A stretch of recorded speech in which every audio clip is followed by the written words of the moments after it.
Hello everyone and welcome back to another Forza 7 tuning guide or tuning tutorial, whatever you prefer to call it. My name's JSR John.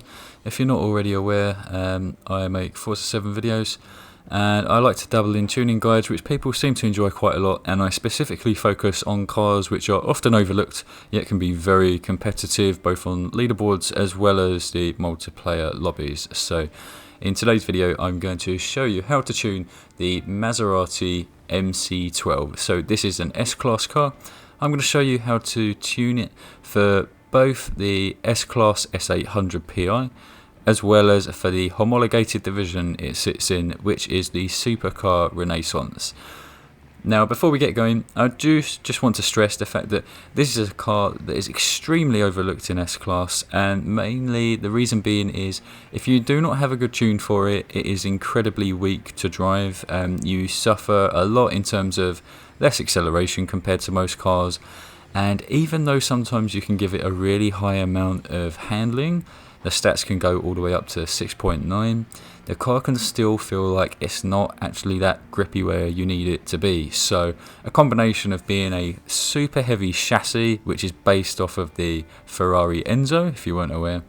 So a heavy chassis along with being a rear or mid-engine car, it means that the car can often behave by oversteering whilst you're braking, but then understeering completely whilst accelerating, and depending on how you tune the setup, it can go the opposite way around. So without further ado, let's tuck into it. I have spent a fair amount of time on this car, which I know if you are subscribed you'd be well aware that I've used it in some of the recent live stream open lobbies that I run on Wednesdays every week with LZR Rossi, but it's a lovely car that I just like to keep in the garage and pull out, especially if I do online racing. And there's basically a lobby where people are taking cars which are capable of top 100 times or better, and I want to take a car that's not too strong so we can enjoy having a good battle, but at the same time it's not too weak where we just get frustrated by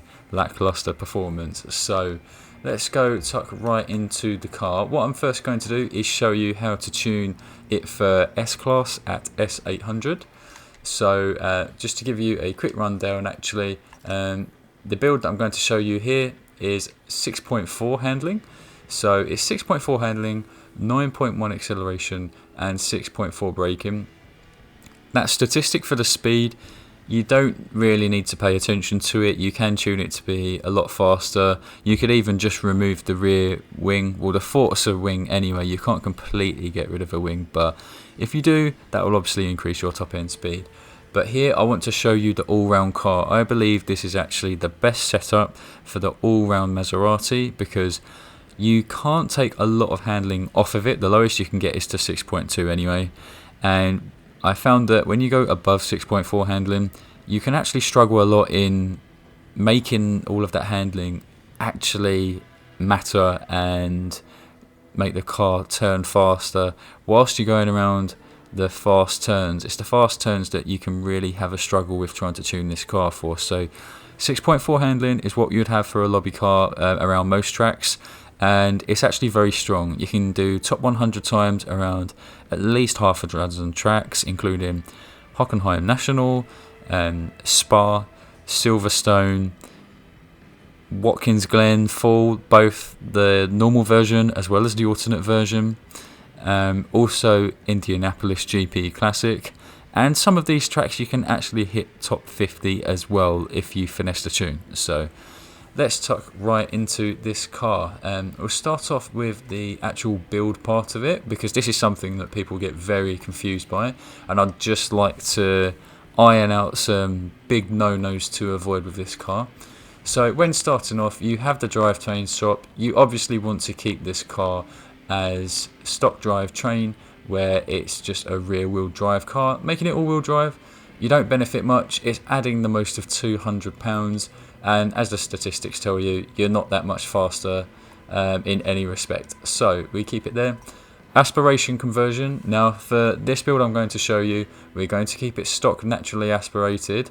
But you can do a twin turbo. I have got a build for this, but What will end up happening if you go this route is you'll just have to sacrifice the handling. So if you do twin turbo, you should then build it to have 6.2 handling, which is good. It still makes it a bit of an XL car, a bit stronger on some tracks that are a bit point and shoot, like Nürburgring GP and Hockenheim 4.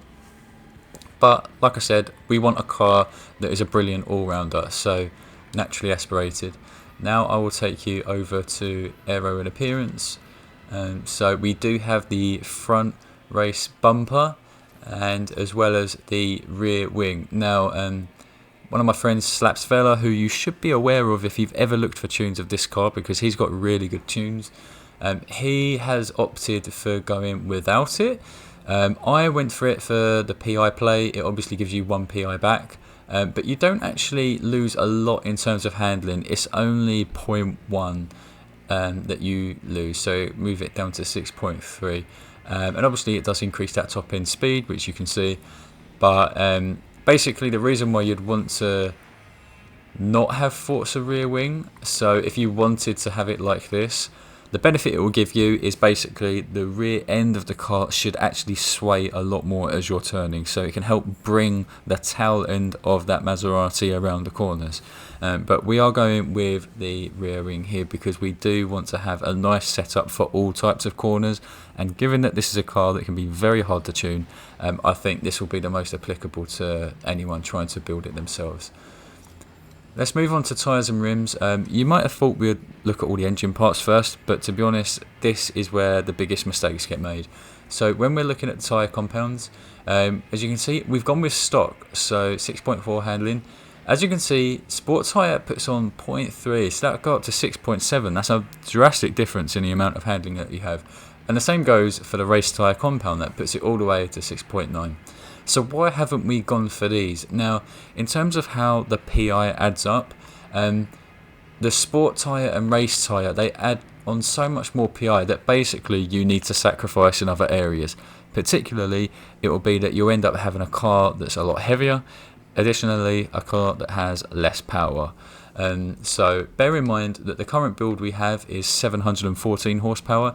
If you wanted to have 6.7 handling, or 6.9 handling, you'd probably be having a very low 600 horsepower build, and it would weigh a lot more as well, which is great if you want momentum tracks like the Alps or Prague. But to be honest, I do not think having higher handling makes you faster around any other type of track. So that's why we're keeping it to stock tyre compound, and we are putting the front tyre width. I did do it previously, but as you can see, it doesn't really change the statistic for handling there. So I tested it with it, realised we can just save 3 PI, and we shall keep it to the stock as well. Now you can obviously experiment to how you want. You need to build a car to make it comfortable for you. It's not all about getting top leaderboard times or something like that. I just mentioned to give you a baseline in terms of what the car is capable of. Like I said, it can do top 100 times around many tracks, and around a couple it can do top 50, but to be honest, you need to be a very fast driver to pull them off. So the main thing about this car is you want it to be consistent. You can drive it the same way and hit similar times lap after lap in a race, because at the end of the day, it's not about how fast you finish the lap, it's how fast you can get from the start line to the finish line. So that being said, we have 6.4 handling there. Onto the rim style. I think we did go with sport rims. If not, just bear with me for one moment and we'll find it for you. We are basically just trying to shed a couple of pounds with this play, so I don't think it's here. It's going to be on the specialised rim style possibly. If not, we've already gone past it, but basically there are multiple rims that you can choose from. For the most part, it can come down to aesthetic. But I think what we may have ended up doing is going with the stock rims. Yeah, we actually did. So you can actually try and shave a bit more weight, but the problem is you'd then go over to 801 PI. So sometimes you need to decide whether you're going to save weight through the rims that you use, or instead if it's the drive line instead. So for this instance, we decided to keep them stock rim styles. Obviously we cannot edit the rim size either, but to be honest, this is not a car that you want to do that on. Onto the drivetrain. Clutch, we have kept it as stock. I really don't think there are many times in this game that it's really beneficial to have a clutch included. But hey, sometimes if you've got a spare PI remaining, that's a good way to spend it. Transmission, so we've moved it from stock onto the sport transmission. We do want to be able to adjust the gears for certain tracks you want to use it on. At the end of the day, when stock, the gears are relatively very long, and because it is a 6-gear setup, you need to decide whether or not you are going to extend the gears to make it a 5-gear setup, or you're going to keep the final drive more towards the acceleration end, so the gears are shorter and you make the use of 6 gears. I personally prefer to use 5 gears, but it is completely up to you. In terms of the power distribution across the rev ranges, you're not going to miss out too much between using 5 gears or 6 gears. You just need to find out what works for you around the particular tracks you want to make the car strong at. Obviously, you could go up to race transmission, but I don't want to play around that much with it. A lot of cars in S-Class, I'm more than happy with sport transmission. Because by stock, the difference between, say, first, second and third gear is pretty reasonable anyway, so you don't need to fine-tune in that sense. Driveline, as I mentioned, this was the thing that we did invest in. So the reason why is because you can move it up, it's saving you £6 and it doesn't cost you any PI. So that's why we invested in this rather than having the lightest tyre rims, which would have still put us over to 801 PI. And the differential, quite obvious. Make sure you have the race differential. Always need to find a way if you can tune out instances of oversteering whilst braking or whilst accelerating out of corners. Onto the platform and handling. So we do have the race brakes. As you can see, 6.4 braking, that's actually really decent in S-Class. And I'd say the brakes are the strong point of this car. So definitely invest in this. If you wanted to go for a speed build or something that's more power orientated, then by all means go for stock brakes. You're only losing 0.1, but just remember that you will lose the ability to fine tune the brake pressure as well as the bias in terms of whether you're braking more on the front tyres or more on the rear, and you need to be really careful about that when it comes to mid-engine cars as well, so just bear that in mind. Springs and dampers, it's going to be race for the spring and dampers. Roll cage, actually didn't go with one, so obviously you can save 2 PI by installing the race chassis roll cage, but it's also adding a bit of weight, and to be honest, this car is really long, it's fairly wide, but most importantly, it's really flat. If you're standing next to it, the top of the car would barely reach your hips, so very low centre of gravity. By nature, the car's very stiff anyway, so we don't need to make it much stiffer by adding the roll cage, so we keep it as it is there. And we've gone for the weight reduction. As you can see, it is a monumental difference, nearly £300 between if you have the stock weight or the race weight reduction. And it makes a massive difference both on the handling and acceleration. Although the stats only say a 0.1 difference, you actually feel it a lot more. The car is so heavy, it just keeps ploughing whilst you're trying to brake into corners, and you have to spend a lot more time feathering the throttle until the car is lined up that you can basically straight line out of each corner. So race weight reduction is there. You would probably have to go for the stock weight though if you're going for a very high grip build. Like I said, that will have to be for momentum tracks, otherwise you're just wasting performance from the car. So if you're going for medium grip or acceleration, make sure you have the race weight reduction. Finally, onto the engine parts. So we've pretty much got race for everything on the board. So you might think, oh, we don't have the twin turbo, so why are we investing it in here? The reason being is a lot of these parts, especially the stock exhaust, we are trying to scratch off as much weight as possible. So that is why we are emphasising the need for these engine parts. So it's not all of the parts that we have used. The main focus is on the race exhaust, the race ignition, fuel system we haven't touched, but the intake is race as well as the air filter, and it does all add up with saving over £100, which is a big deal for this car. Okay, so that is the build itself. Obviously the builds are going to be a little bit different when it comes to the homologated division like Supercar Rennaissance. How do you want to go for it?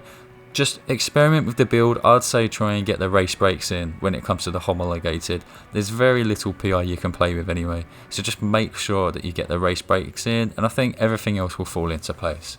So onto the tune, because I think this tune should be pretty much the same across any build that you run for this car. Obviously there are some tweaks, and depending on your style you might want to play around with the springs if you're very heavy on the braking. But other than that, I'll show you the numbers and then you can decide for yourself when you try this car. So the tyre pressure is 29 on the front and the rear. Gearing is 4.05.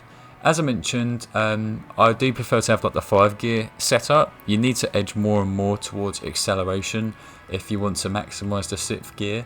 But for me, I just don't like it. I prefer to drive with as few gears as possible. It's also the less amount of gear changes you're taking in a race, so something to bear in mind. Camber, we have minus 1.6 on the front, minus 1.4 on the rear. Now, why are they so similar? The thing is, we need this car to actually rotate as much as possible. As I mentioned, just naturally the car is incredibly stiff. Even though it's a supercar, it just feels very heavy on the front and the rear. So what we're doing by inducing more negative camber to match that front camber, it should just help the car be a bit more kind of car on rails. That's what we want to make. And the same goes for the toe. So you really wouldn't want to put positive toe on many cars in this game, but the Maserati is an exception. So I have gone with 0.5 on the front and 0.5 on the rear. Remember, this is front toe. It's positive toe, sorry, it's not negative. Negative would be when we are trying to make the car basically understeer more on corner exit. We want it just to shoot out like a rocket, straight line. Positive toe, what that does is point the front of the tyres outwards. So imagine your feet, if you were standing, you're pointing your toes outwards, almost like making a V shape from your ankles out and your toes are pointing outwards. What this does for the car, when you are turning, basically the turning response becomes greater, therefore the car rotates more. Now some people, such as Slapsfella, he said that what he done instead was actually go with 0 toe on the front and 0.4 on the rear. I think my driving style is ever so slightly different, so I've gone with 0.5. I would say give this a go. If it feels a bit too unwieldy, then all you want to do is just reduce the front toe. Don't mess around with the rear toe, because you really need all the help you can with making the rear end of this car swing out. It's not to the point of over controlling, because you can just use your braking and throttle inputs to modulate how much the car is going to move. But at the end of the day, the chassis is so long on this car, you need these tyres pointing outwards just to help rotate the thing round. As for the caster, I've left it at 5. You can move it up to 6 or even 7 if you want. I suppose that might help on momentum tracks, but to be honest, this feels good just keeping it at 5. Anti-roll bars, looks like quite a drastic difference, but some cars need this, so we've gone with 1 on the front, and then the rear I've put to 34.49. You can go up to 40 if you want. I was just finding that with my own driving style, coming out of the slow turns, that is when the car would be snap oversteering a bit too harshly, so that is why I brought this down. If you want to make the car understeer a little bit more, just raise the front, make it stiffer, and the same goes for the rear. If you want more help coming out of the turns, then just make the rear anti-roll bar softer. Spring, a bit of a similar concept, but you can't treat it as drastically. So the front needs to be a lot softer. Why is this? Well, with it being a mid-engine car, a lot of the weight sits at the rear. So when we're cornering or braking, we want to make sure that there's there's a decent amount of weight on the front axle. There's an adequate amount of pressure on them front tyres, so that there is enough traction to put the camber and toe to good use. So that's why We've got the front at 661.8, whereas the rear is at 861.9.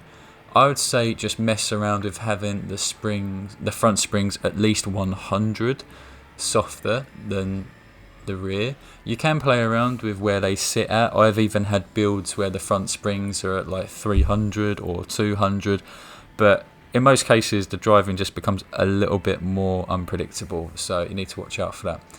Ride height, we've kept it the way it comes out of the factory, 3.4 on the front and then 4.8 inches on the rear. So this certainly does help with making sure that as much weight transitions to the front as possible whilst you're braking. Obviously the rear is higher, so the weight is pivoting forwards. There's some cars you really wouldn't want to do that with, but the Maserati, it just seems like one of those cars that runs best like that. Onto the damping. The front rebound is 10.3, the rear rebound is 10.9, the bump stiffness is 3.6, and the rear is 3.2. So typically if you're trying to tune this stuff, I'd say actually focus on the bump first, because you know, when you're actually hitting a bump or when you're basically rebounding whilst you're braking, it's the bump stiffness really that's going to let you know just how quickly the car's sinking or sitting. Whereas the rebound, that's the one telling you how quickly is the car going to bounce back to its original state. So the stiffer that you have the rebound, typically the longer it can take for it to return. But for most cars, you want to have it in the range where the rebound is near twice as much as the bump stiffness. But then in S-Class, it seems to go a bit out of the window. So these settings seem to work for me. Give it a go yourself. The reason why the front bump is stiffer, what that's doing is basically slowing down how quickly the front bump is absorbing all of it. So if you're going over a bump, if we made it too soft, it might actually make the car just catapult off the bump. Sometimes you need to experiment. I think the S-Bends at Nürburgring as well as the final chicane at Nürburgring GP, these are great places to test the bumps, see whether the car's like bouncing off too much. But yeah, these are what we come up with. Aero, we've just got full downforce on the front and rear. You can obviously play around, but that is just down to your personal preference. My build has gone for a car that feels relatively safe, but it can still go fast as long as you're like driving with precision. And finally, no, not finally actually, the braking we have at 48%. Bit weird, I know. Some of you would think it's a mid-engine car, you need the braking to be towards the front, but my driving style is not like that. I like to trail brake a lot, so that's why I'm still keeping some balance towards the rear. The braking force pressure we have at 140%. You can change it to whatever you want. That's just comfortable for me. And finally, the differential. So 100% on the acceleration and then 15% on the decel. So this is just to help the car stop from oversteering whilst we are slowing down into corners. You know, mid-engine cars are very well known for doing that, and people struggle a lot with trying to stop it from happening.